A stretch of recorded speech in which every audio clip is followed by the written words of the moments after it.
Thank you, Luca, and very good morning to everybody. I'm delighted to be here to give our perspective as an energy company, and some of you are probably wondering why does an energy company that produces and sells energy want to reduce the amount of energy that we're selling? There is method in this madness, I assure you, and I hope by the end of this speech you will understand A, why it's so important for E.ON, and B, why we're so committed and want to make this pilot scheme a success and hopefully lead on to much bigger and bolder things. So the first thing that those of you who maybe have not been paying attention to what's been going on in European energy company corporate manoeuvres will know that E.ON has actually become a very different company over the past few years. We used to be a vertically integrated company, full production of energy from numerous sources, nuclear through to coal, oil, gas, and renewables. We've fundamentally changed. We've spun off our fossil fuels. Our nuclear portfolio is in decline, in line with the Energiewende in Germany. And as a consequence, our focus has shifted fundamentally onto delivering customer solutions, helping customers use energy better, supplying renewable energy to customers. And I'll just tell you about the revolution we drove, and we feel we very much pushed very, very hard in the renewable area, and it's been actually a very, very quiet but remarkable success story for Europe and ultimately for the world. And that success in driving renewable energy growth, and I'll come on to the fruits of that success in a minute, were driven by three things. I think Luca alluded to it before. One, a consistent policy over many, many years, and not just at the European level with the renewables targets, but also at the UK level. Through three different prime ministers, we had a very consistent policy to drive the growth of renewable energy. Secondly, companies like E.ON, who were capable of driving that growth, who had the capabilities to do it, and were willing to take that risk on their balance sheets. And thirdly, as momentum grew, people who are willing to lend and invest in those technologies. And I remember 10 years ago, if you'd have asked a Canadian pension fund to invest in an offshore wind farm under construction, well, they'd have put the phone down before you even got to offshore. Now, they're fighting over it because we've de-risked the technology and we've made it fundamentally investable. So that problem has been solved. And E.ON, as I said, was at the heart of that. We drove 12.5 billion investment. We became one of the largest renewable energy companies in the world with offshore and onshore wind. But we didn't just want to harvest subsidies. We wanted to drive down the cost of those technologies so they became mainstream. We've achieved that, and renewable energy on offshore and solar is cheaper than building a new fossil-fired power plant today. Now, there are other issues around intermittency which need to be solved. Nevertheless, the fundamental problem is solved. Renewable energy is now cheaper than fossil-fired power. It didn't happen by chance. It happened because of clear policy incentives matched with capabilities and finance. And that brings me to the next challenge, which is downstream. So we've solved the decarbonisation in principle upstream. We now need to solve it downstream. That means transport and heating. And one of the fundamental pillars of that is to make better use of the energy we already have produced. So we really need to make a step change in how we use energy, particularly at the customer end, not just in businesses, but right down to the domestic level. E.ON, with 6.5 million customers in the UK alone, with 1.1 million energy efficiency interventions we've already made through the Energy Company Obligation Scheme and various other schemes, and a national workforce that is capable of doing these energy efficient upgrades, is in pole position to help deliver that revolution. And it really does have to happen if we're to achieve the decarbonisation goals that we're so passionate about and which Europe and the UK wants to drive. And I have to say, energy efficiency investment, when I look over my 25-year career in the energy industry, it's what we would colloquially call a no-brainer. I honestly can't think of any other investment in my 25-year career where the benefits are so clear and the costs are so clear, and where the benefits so much outweigh the costs. So I'll come on to why, if that is the case, we haven't made the steps we need to make. I'll come on to that in a minute, and which is fundamental to why we're here today. Nevertheless, we estimate for every £1 you invest, you get £3 back. That's a remarkable return on investment. Where does that come from? First of all, reduction in CO2 emissions. Secondly, reduction in energy bills. We reckon around £270 on an average household bill, which is £1,100, by the way, Luca. It comes from warmer homes.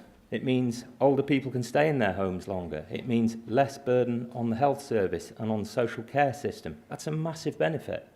And these external benefits are all there from the simple thing of making homes warmer. And finally, it frees up capacity. It means the networks can be used for other things. For example, charging electric vehicles, which is also a second leg of the downstream revolution.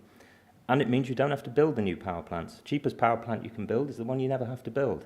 And if we get this right, we estimate around 19.2 gigawatts of capacity won't have to be built. To put that into context, that's 6 Hinkley Point power stations. So the benefits overall, according to the United Kingdom Energy Research Centre, are around 7.5 billion using the strict Her Majesty's Treasury methodology. But if you look at the wider benefits, they estimate they're around 47 billion to the UK economy. That is an enormous benefit. So when I come on to why it isn't happening, I think the first thing is it obviously has to have full support of government, and we think it needs to be a national infrastructure priority. We have the National Infrastructure Commission reporting later this year, and we really need to see this put on the list as a national infrastructure priority for all the reasons I've laid out. The government has, for sure, put it into the clean growth strategy, which we welcome very much. And, they said as many houses as possible need to be upgraded to Band C by 2035. And that implies a very significant reduction, 19% in CO2, and a 9% reduction in energy consumption. But it is a massive challenge. That's 19 million houses, or 71% of the UK housing stock. I have to say, I've lived in Germany for over a decade before I came back to the UK, and compared to the German housing stock, having lived in several houses there, the UK housing stock is, let's just say, in need of improvement, a very strong improvement. And we know that 270 is an average number, but there are very much bigger gains from moving to the lowest standard to the highest standard. We think about £380, and also a capital increase in the value of the house of around 16k on average. So it's a benefit, tangible benefit down at the consumer level. So again, what stops it going ahead? And in our view, it's access to affordable finance for homeowners. That's the fundamental blocker. We have companies like E.ON that are capable of doing the work. We have a government that is supportive. I think we need to do more, but the fundamental building blocks are in place. So we need to get the final piece of the jigsaw, which is the affordable finance. It has been tried before in the Green Deal, but in our view, the problem was it may have been very attractive for investors, but not very attractive for the homeowner. And in the end, if the homeowner, the consumer, is not interested, it won't happen. So we have to make the finance package customer-centric. It has to be very much focused on what customers want, make it easy for them, make it easier to understand the benefits, and we can unlock this enormous set of benefits that I've spoken about. And that's our fundamental belief as a company, and our fundamental belief as a consumer-focused company, that we need to help consumers understand what the benefits are and to help deliver them, and ultimately lock in our customers into a better relationship with them to help them consume energy better and not just see energy as something I have to pay because I want to keep my house warm. It's about consuming it better and more efficiently. The reason we believe this proposition that it's the finances blocking it is because it's based on solid empirical data, and Marco will talk about that in a minute. But the EMAC Consumer Research Programme that we led very much brings us to the conclusion that there is a market for this, that consumers are very interested to hear more about it and are very interested to sign up. So we believe there is a solid latent demand, but we have to get consumers interested in and make it tangible for them and a real economic benefit. So the research is great, but we have to move it forward. We have to take practical steps now, and that's why this project is very timely. It's imaginative. It really helps to address a hole that is there, and I think if we get it right, it will be a huge potential benefit, and that's why we're so proud to be a part of this consortium and proud to be an energy company that is driving this revolution. And as I said, for our strategy at E.ON, this is absolutely critical. We currently have around about 6.5 million customers in the UK. We have 28 million in Europe. We're currently doing another corporate transformation. We're acquiring the energy business, having done a deal with RWE, their parent company, and we'll go up to 48 million customers across Europe. So we can really make a difference at the European level as well as at the UK level. And offering customers energy solutions coupled with energy efficiency solutions, we believe, is a winning combination. And that's why we're absolutely committed to making this pilot scheme work.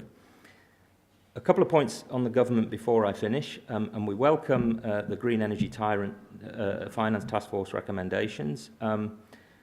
We also think there may be a role for other incentives, maybe on purchase and sales tax relief, things that can really tip the consumer at the margin over the edge into taking this package and unlocking all of these benefits. And we'd urge the Commission as well to look at what they can do to help, A, with the pilot, and B, to make it operational at a large scale across Europe. So in conclusion, 3 messages to leave you with. Energy efficiency is an absolute no-brainer, and it is critical to driving the benefits and ensuring that we get the decarbonisation of the European economy. E.ON is absolutely committed to help deliver this. It's a fundamental leg of our strategy, and green mortgages are key to unlocking this value. And on that, I'll now hand over to Marco, who's going to give us some details on the research that we've done. Thank you.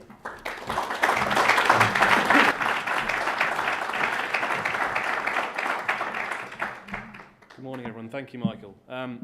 And it's really key that Michael has underscored the consumer perspective here, because so often we find ourselves in rooms like this, and we get stuck into the detail and really get excited about the big picture. But the reality is, as my salesman father always tells me, is nothing happens until something gets sold. So one of the things that we were very passionate about when we were designing the consortium, and E.ON particularly so, was how do we understand what the customer wants to avoid making mistakes of the past and designing something that isn't fit for purpose.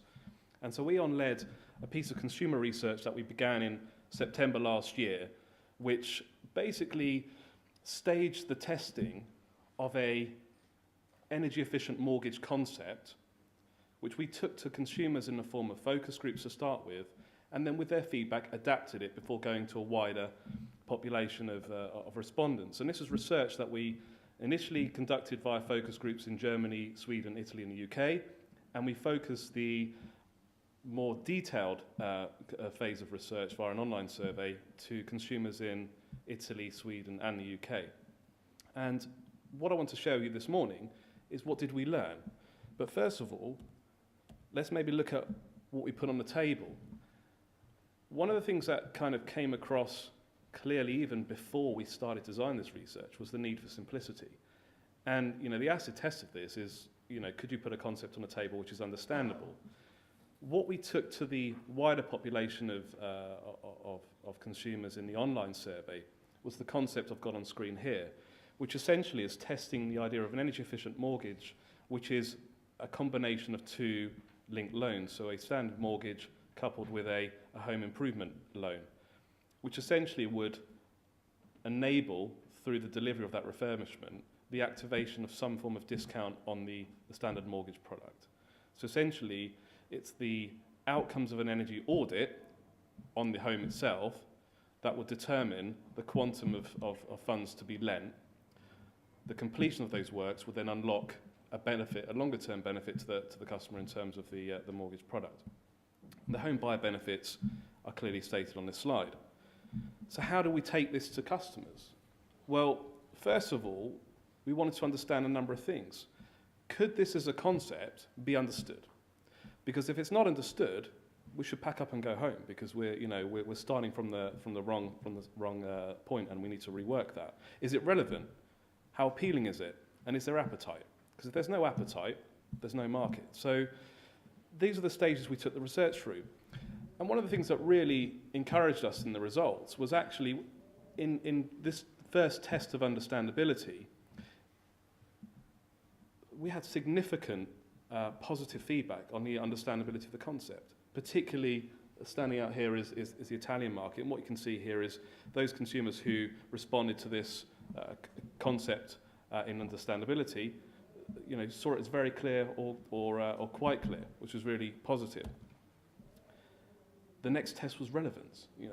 Is this something that's relevant to my life? Well, again, very, very strong positive feedback on the relevance of this product. What we saw here, particularly if we contrast the results with the Swedish market, is we believe there was some concern from Swedish respondents on how this type of product may impact upon the borrowing limits that the Swedish borrowers face on the loan-to-value ratio. The concern that maybe if you're borrowing additionally to refurbish the property, does that reduce the amount you can borrow to purchase the property? So there was perhaps a slight bias in the results there. In terms of greatest appeal, one of the things that we were looking out for is sort of which customers will find this appealing. And what you can see here on this slide is T to B basically stands for top two boxes. So this is essentially the respondents who ticked the two highest boxes on appeal. And we can see here, significant appeal for this concept across the markets that we tested this in. What's also interesting, and I think this is key when you start to compare and contrast different customers in different markets, is that appeal will look and feel different in different countries. There'll be certain benefits associated with this product that will resonate more. And we can see here, just on this slide, some of the differences between what's seen as the most important appeal factor. So in the UK, a lower interest rates on the mortgage was seen as a very strong generator of appeal. You contrast that with Italy, and saving the money in the long run was seen as an important driver, which again is really important here, because in testing a product in the market in reality, we need to understand these differences and respond to it and innovate around them. In looking at the small number of customers who didn't find this product appealing, the main reasons or main barriers to appeal were that customer didn't feel that they could afford to take out an additional loan to refurbish their property, or they already have an energy efficient home. Now these are pretty strong and good reasons as to why someone might not want to take on this product. We saw very, very minimal outright rejection of this concept. And in looking at kind of that second level of barriers as to why someone might not take up this product, again, it's very much down to maybe hassle factors, not being in that home long enough to receive the benefits. So again, all of this is pointing us to what characteristics of the customer are important to understand if we're going to design a customer-centric product that's going to drive an energy efficiency revolution. One of the other things that we tested here, and I guess this kind of links to Mike's comments around, E.ON's role in potentially providing services here, is we tested the idea of managed services in terms of the delivery of these refurbishments and the customer doing the project themselves. So the preferred partner model would be where a lender would direct the customer who wishes to take out additional borrowing to improve their property to one of their preferred partners, who would basically provide a one-stop shop from assessing what could be done, designing a renovation package, and installing it. Contrasted to the customer finding their own tradespeople to do it, finding their own energy assessor, with the view that there might be some benefit to the customer in doing that. And again, we saw here a fairly even split, which again points to the fact that customers are going to value choice. What were the main reasons for finding those different routes appealing? Well, if we look at the managed service route, it was the cost of the installation being guaranteed or having quality underpinned, and also the hassle of avoiding the hassle of having to manage all of this. Contrasting with someone who might want to do the project themselves, of having more control over cost, perhaps being able to guarantee the quality of the installation by picking their installer, or having control and flexibility. Again, really valid reasons for taking either route. The market needs prepared to serve in both ways. And if we look at the appeal of the product itself, what stands out off the page in terms of most important drivers of appeal is finance and energy cost.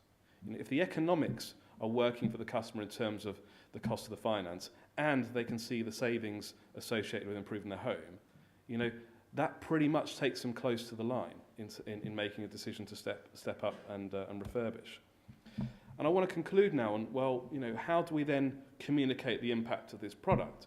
Because, you know, the art of selling is understanding your customer, and that customer is going to be moved by different words because it will spell out different benefits to them. And what we can see here is that successful piloting of this product could depend on conveying the financial gains really clearly, as well as communicating the benefit of an energy-efficient home, that warmth, that comfort, you know, the perhaps increased saleability of that property. But that's going to sound different in different countries. And what we can see here is that there'll be certain messages that will appeal most to Brits and Swedes and Italians, and I think this is where we need to appreciate that. In Europe, we live in an eclectic collection of countries that, you know, have their own starting point. We need to design a product that's clear and simple, but it can be adapted to meet the needs locally. And on that, I conclude my presentation.